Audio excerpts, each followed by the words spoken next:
வரலட்சுமி பூஜை எப்படி உருவானது? நிறையா கதைகள் இருக்குது. அதில் ஒரு கதையை நம்ம பார்ப்போம். விதர்பா தேசன்ட்டு ஒரு தேசம். அந்த விதர்பா தேசங்கிறது இப்போ வெஸ்டர்ன் இந்தியாவில் மகாராஷ்டிரா அந்த சைடில் வரும்.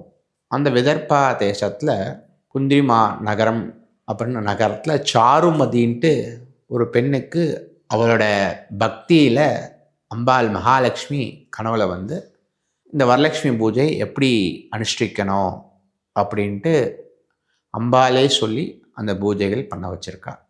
விசேஷமான அந்த வரலட்சுமி பூஜையை நாமெல்லாம் ஸ்ரத்தையாக பண்ணுங்கோ, பக்தியோடு பண்ணுங்கோ. ஸ்ரத்தை பக்தி இது ரெண்டு தான் ரொம்ப முக்கியம். காஞ்சி மகாபிரிவாவும் எந்த ஒரு நம்ம பூஜைகள் பண்ணாலும் அந்த ஸ்ரத்தை பக்தி இது ரெண்டும் சேரும்போது அது நிச்சயம் அதோட பலன்கள் நமக்கு நிச்சயம் கிடைக்கும்.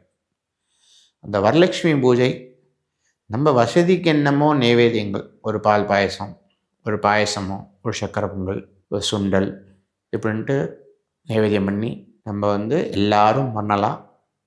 அதை எடுத்து குடும்பத்தோட குடும்ப சகிதத்தோட அக்கம் பக்கத்தெல்லாம் எல்லாத்தையும் கூப்பிட்டு நம்ம சேர்ந்து பண்ணும்போது நம்ம அந்த காலத்தில் பெரியவாள்லாம் ஒன்று ஆசீர்வாதம் பண்ணுவா. கல்யாணம் எந்த ஒரு சுபகாரியம் நடக்கும்போது ஆசீர்வாதம் 16 பெற்று பல்லாண்டு வாழ்க அப்படின்ட்டு. அந்த 16 விதமான செல்வங்கள் எல்லாத்தையும் கொடுக்குற யாருன்னா மகாலட்சுமி. அதனால் அந்த மகாலட்சுமியை நம்ம பிரார்த்தனை பண்ணி பண்ணுறது தான் இந்த பூஜைகள். அஷ்டலக்ஷ்மி கடாட்சம். அப்பேற்பட்ட அந்த வரலட்சுமி வர மகாலட்சுமின்னு சொல்லுவாள். இன்னும் சொல்லப்போனால் பூஜையோட ஃபுல் இது வர மகாலட்சுமி. மகாலட்சுமி வரத்தையே கொடுக்குறா நம்மளுக்கு. சகல விதமான சௌபாக்கியத்தையும் ஐஸ்வர்யத்தையும் கொடுக்குறா.